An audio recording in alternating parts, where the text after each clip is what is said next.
তাড়াতাড়ি নিয়ে চলো, তাড়াতাড়ি।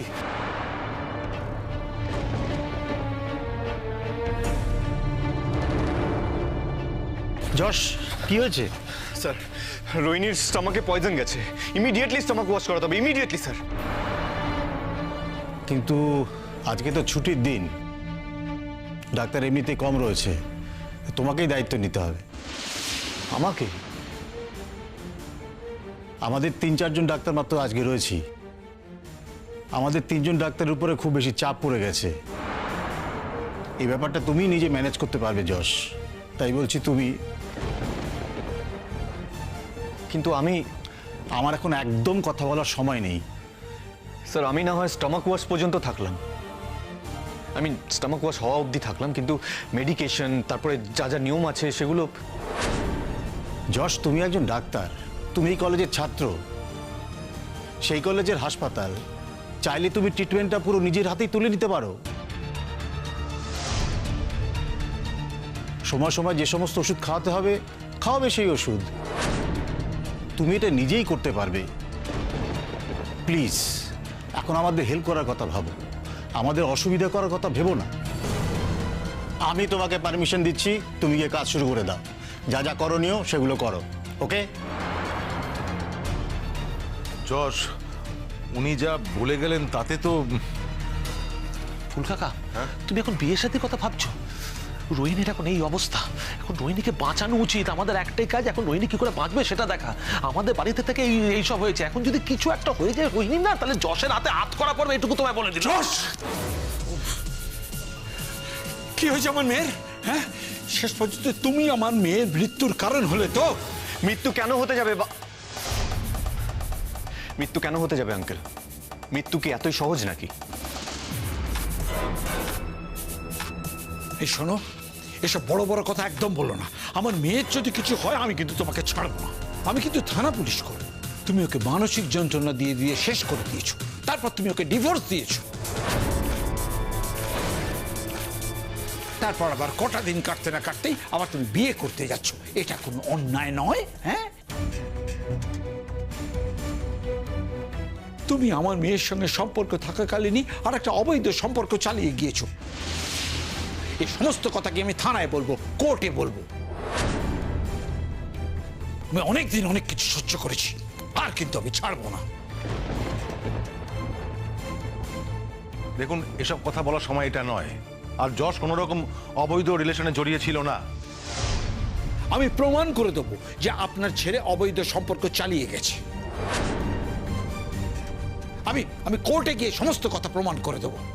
আমার মেয়ের ওপর সে দিনের পর দিন মানসিক অত্যাচার করেছে।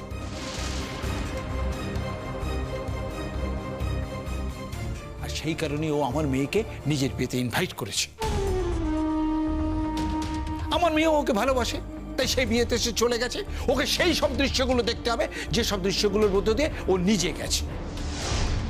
তারপরেও কি ওর ডিপ্রেশন আবার কথা নয়? হ্যাঁ, আমার মেয়ের জীবনটাকে তুমি একেবারে ধ্বংস করে দিয়েছো। আমি তোমাকে ছেড়ে কথা বলবো না।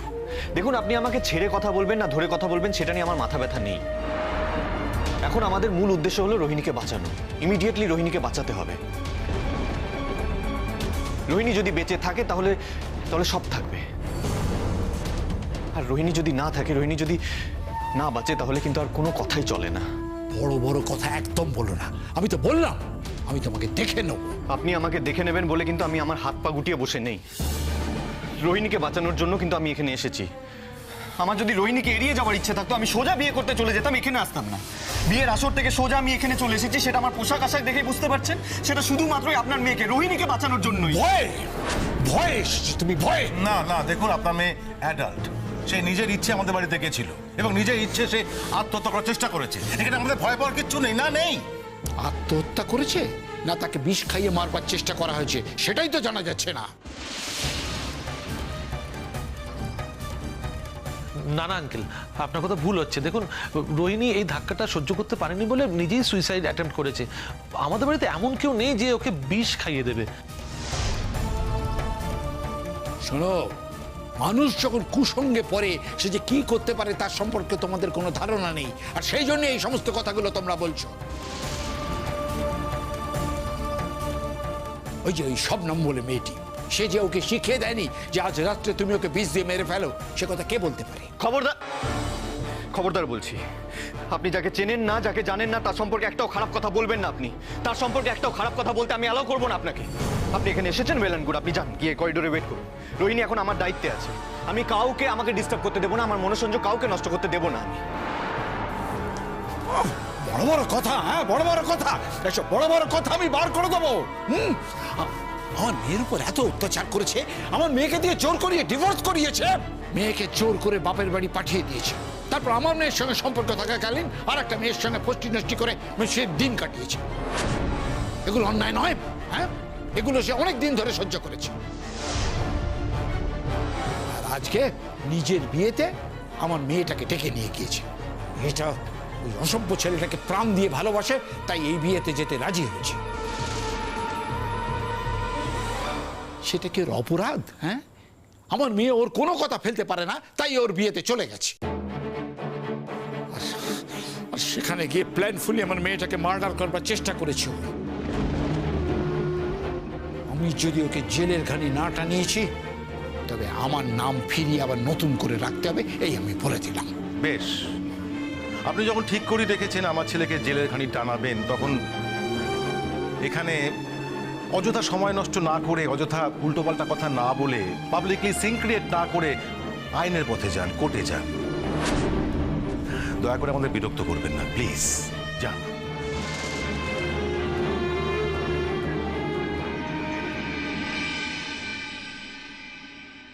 শবনম, শোনো, আমাদের কাছে দুটো গাড়ি আছে, আমরা দুটো গাড়িতে ভাগ ভাগ করে যাব। প্রিয়ার তো হসপিটালের কাছেই বাড়ি, আমি প্রিয়ার সাথে যাব। প্রিয়া, আমি না তোর সাথে গাড়িতে যাব। হ্যাঁ, কি ভাবছো শবনম?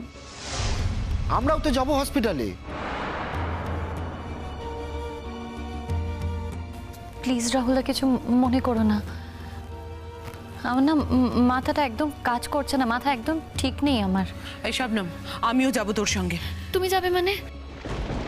তুমি গেলে হবে কি করে? এখানে এত আত্মীয় স্বজন এসেছে, এত লোকজন, তাদেরকে তো খাওয়া দাওয়া করাতে হবে। তুমি গেলে হবে না রঞ্জা পিসি। কি বলছিস শবনম?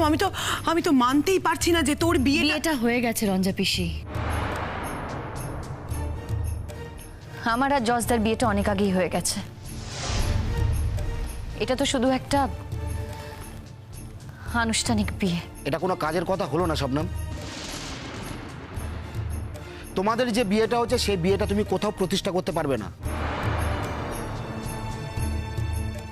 এই জীবনে কি সবকিছুই প্রতিষ্ঠা করার জন্য? হ্যাঁ, নিশ্চয়ই তাই। স্বামী স্ত্রীর সম্পর্কে একটা আইনগত দিক থাকা দরকার। তোদের মধ্যে কিন্তু সেটা হয়নি। আর আজকে যদি বিয়েটা হতো, তাহলে কিন্তু সেটা হতো।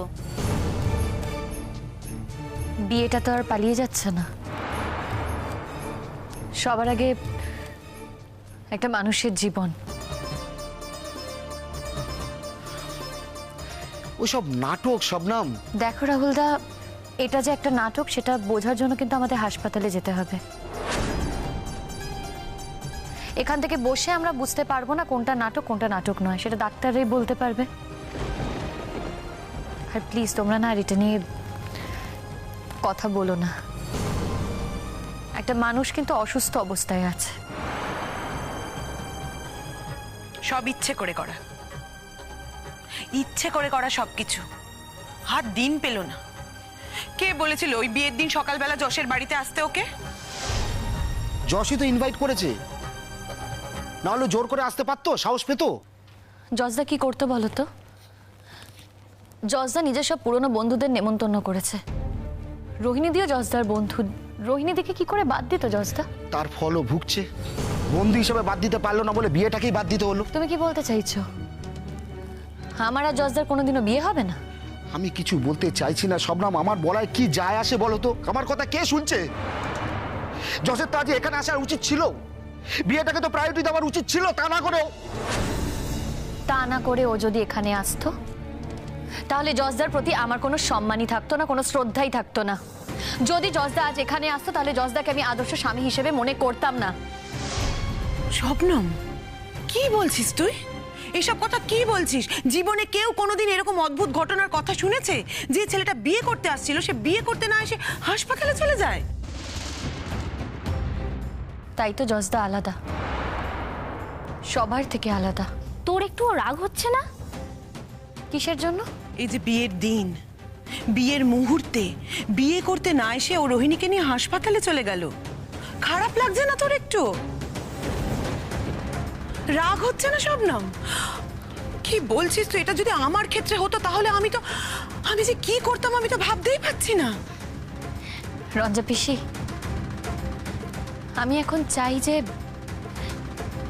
রোহিণীদি ভালো হয়ে উঠুক। আমি শুধু এই প্রার্থনাই করি, রোহিণীদি সুস্থ হয়ে উঠুক।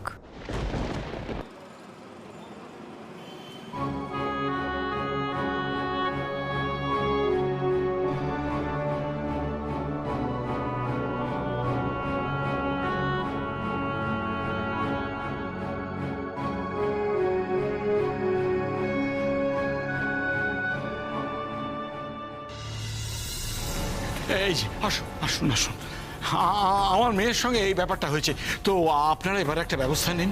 ও, আপনি এই সময় পুলিশ ডেকে আনলেন? এখন যখন আপনার মেয়ের চিকিৎসা করছে আমার ছেলে নিজের বিয়ে ফেলে রেখে, তখন আপনি আমার ছেলেকে ধরিয়ে দেওয়ার জন্য পুলিশ ডেকে আনলেন? শুনুন, আমারও কিছু বলার আছে। আপনি আমার কথাটা শুনুন। দেখুন, অনেকদিন মেলামেশার পর তবে ওই ছেলেটা আমার মেয়েকে বিয়ে করেছে। আমি আমার সর্বস্ব দিয়ে, টাকা পয়সা এভরিথিং দিয়ে আমি আমার মেয়েটার বিয়ে দিয়েছিলাম। ওরা একসঙ্গে ডাক্তারি পড়তো, সে ফার্স্ট ইয়ার থেকে ওদের প্রেম। কিন্তু ডাক্তারি পাশ করবার পর আমি ওদের বিয়ে দিয়েছিলাম। বুঝতেই পারছেন যে কত বছরের সম্পর্ক ওদের। আর কি জানেন, আমার মেয়ের সঙ্গে বিয়ের ঠিক আগে ওর সঙ্গে আর একটা মেয়ের সম্পর্ক হয়। আমার মেয়ে বোকা, সেসব কিছু বুঝতে পারেনি, আর বিয়ের পরেও সে সেই মেয়েটার সঙ্গে রিলেশন কন্টিনিউ করে যায়। ভাবুন আপনি একবার, আমার মেয়েটা রাতের পর রাত আমার মেয়েটা ঘুমোয়নি, জানেন ওর উপর যে কি মানসিক অত্যাচার চলেছে আপনি চিন্তা করতে পারবেন না সে কথা। তারপর ওই মেয়েটার কারণে আমার মেয়েটাকে ওই ছেলেটা ডিভোর্স দেয়, এবং আজকে সেই মেয়েটাকে ও বিয়ে করতে যাচ্ছে। এবং ও যখন বন্ধু বান্ধবদের নেমন্তন্ন করেছে, তার সঙ্গে আমার মেয়েটাকে নেমন্তন্ন করেছে। আমার মেয়েটা বোকা, সেই নেমন্তন্নটা অ্যাকসেপ্ট করে নিয়েছে। আর সে বিয়েতে গিয়ে তার চোখের সামনে সমস্ত ঘটনাগুলো ঘটছে। ওই গায়ে হলুদ, সেজে গুজে বরের বিয়ে করতে যাওয়া, এই সমস্ত কিছু। মানুষের মতো স্যার কি করে সহ্য করবে, কতটা সহ্য করবে? ও নিজে ডাক্তার, ওর ব্যাগের মধ্যে কিছু ওষুধ টষুধ ছিল, তার কিছু খেয়ে ফেলেছে। এখন তো প্রাণ যায় অবস্থা। এখন ওই নিজেকে নির্দোষ প্রমাণ করবার জন্য ও আমার মেয়ের চিকিৎসা করতে গেছে। এই হাসপাতালেই ও আছে। স্যার, আমার একটাই রিকোয়েস্ট, দেখুন আমি পুলিশ স্টেশনে গিয়ে আপনাকে অভিযোগ জানিয়ে এসেছিলাম। আপনি এবার ওই ছেলেকে অ্যারেস্ট করুন, আর শুধু ওই ছেলেকে অ্যারেস্ট করলে চলবে না, ও যেন আর কারোর সর্বনাশ না করতে পারে। ওই ছেলের সঙ্গে জড়িয়ে আছে যে মেয়ে, তাকেও আপনি অ্যারেস্ট করুন। আচ্ছা, এবার আমাকে কিছু বলার সুযোগ দিন, আমি বলি কিছু। আপনার ছেলেকে ডাকুন। দেখুন, আপনি কিন্তু মারাত্মক ভুল করছেন। এখন আমার ছেলে রোহিণী, ওনার মেয়ে, ওই মেয়েটার ট্রিটমেন্ট করছে। আমার ছেলে একজন কি বলবো খ্যাতিমান ডাক্তার, আপনি এই হসপিটালে যাকে খুশি জিজ্ঞেস করতে পারেন। হ্যাঁ, দেখুন, এখন আমার ছেলে ওনার মেয়ে রোহিণীর ট্রিটমেন্ট করছে, নিজের বিয়ে স্যাক্রিফাইস করে। ইচ্ছে করলে আমার ছেলে কিন্তু বিয়ে করতে চলে যেতেই পারতো, কিন্তু যায়নি।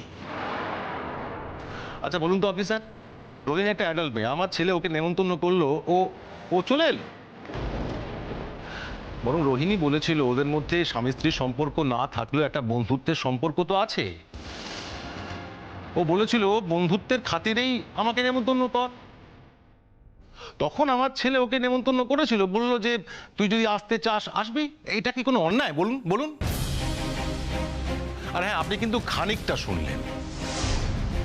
আপনি শুনলেন যে ওনার মেয়েকে নাকি আমার ছেলে প্রচন্ড অত্যাচার করেছে। না, তা কিন্তু নয়, বরং উল্টো, ওনার মেয়ে আমার পুরো পরিবারকে অত্যাচার করেছে। আর আজ যে মেয়েটির সঙ্গে আমার ছেলে বিয়ে হওয়ার কথা, শবনম, তাকে ও খুন করতে চেয়েছিল, ওনার মেয়ে।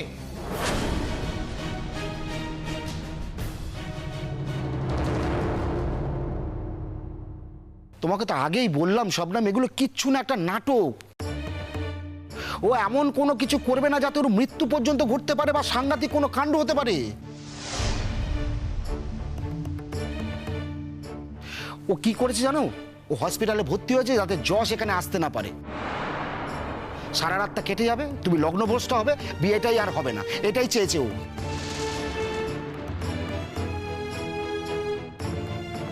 তবে একটা কথা বলে রাখি শবনম, গিয়ে যদি দেখি কোনো সাংঘাতিক কিছু না, মন্দির মসজিদ যেখানে পাবো তোমাদের কিন্তু বিয়ে দিয়ে দেবো। হ্যাঁ রাহুল, তাই করো তুমি। বিয়ের কোণে বিয়েটা যেন হয়ে যায় রাহুল। বিয়েটা কি পালিয়ে যাচ্ছে রঞ্জা পিসি? হ্যাঁ, পালিয়েই যাচ্ছে। সব ব্যাপারে তুই কথা বলবি না শবনম। আর তোর কোনো ব্যাপারে যদি আমাদের কোনো কথা বলার অধিকার না থাকে তাহলে তোর কোনো ব্যাপারে আমরা থাকবো না। রাগ করো না রঞ্জা পিসি, তুমি শুধু তোমার ঠাকুরের কাছে প্রার্থনা করো রোহিণীদি যাতে তাড়াতাড়ি সুস্থ হয়ে যায়। দেখো, আজ যদি রোহিণীদির মারাত্মক কিছু একটা হয়ে যায়, তুই ভাবতে পারছো কি হবে? জজদার কি হবে?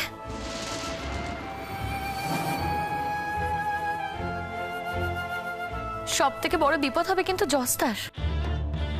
বিয়েটা তো পরেও হতে পারে, বলো রঞ্জা পিসি। আমি শুধু ভাবছি রোহিণীদি কত তাড়াতাড়ি সুস্থ হবে। দেখো, যদি যেতেই হয় তাহলে কিন্তু আমাদের এক্ষুনি বেরোতে হবে, আমাদের হাতে কিন্তু সময় নেই। হ্যাঁ রাহুল দা, দেরি করা ঠিক হচ্ছে না, আমাদের এক্ষুনি বেরোতে হবে। রঞ্জা পিসি, বেরোচ্ছি আমরা। তুই এখন বেরোবি কি করে বলতো? বাইরে হাজারটা লোক রয়েছে, নিমন্ত্রিতরা, সব কিছু জিজ্ঞেস করবে তোকে, তুই যাবি কি করে? আমি তো সেটাই বুঝতে পারছি না। দেবো না তুমি অত, ও আমি ঠিক সামলে নেব।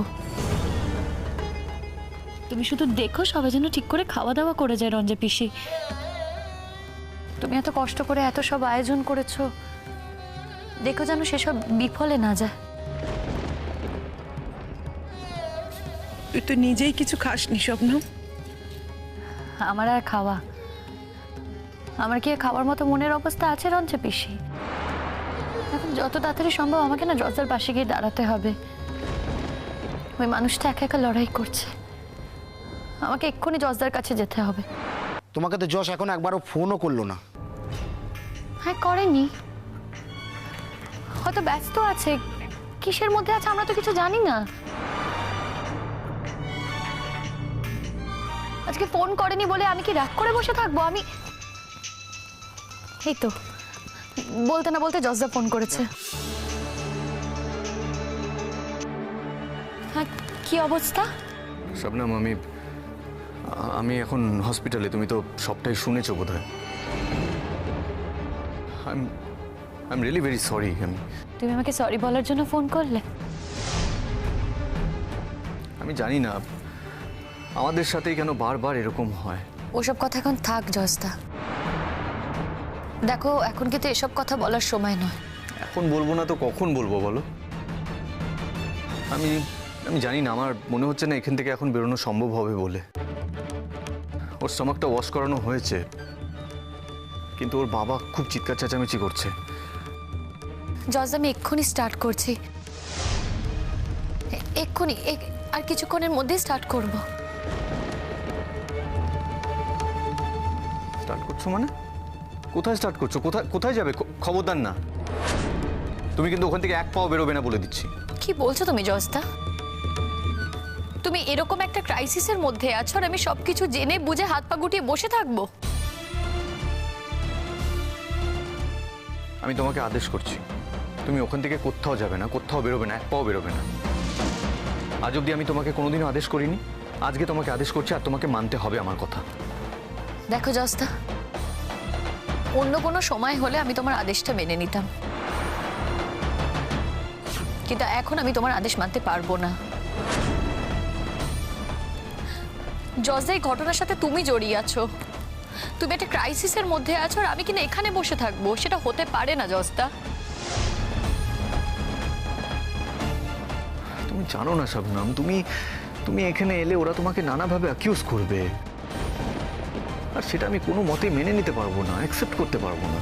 দেখো, অ্যাকিউজ করলে করতে পারে, ওদের মাথা ঠিক নেই, ওরা অ্যাকিউজ করবে বলে আমরা সেই কথাকে ধরে বসে থাকবো, সেটা তো হতে পারে না। শোনো শবনম, আমার কথা তুমি শোনো, তুমি এখন ওখান থেকে এসো না প্লিজ। যদি শেষ রাতেও দেখা যায় যে ও একটু বেটার হয়েছে, একটু রিকভার করেছে, তাহলে আমি বেরিয়ে পড়তে পারবো। যদি তাই হয় তাহলে না হয় আমরা একসঙ্গে ওখান থেকে বেরিয়ে আসবো। আমি তার অনেক আগে পৌঁছে যাবো জস্তা। তুমি আমার কথা শুনবে না? না জস্তা,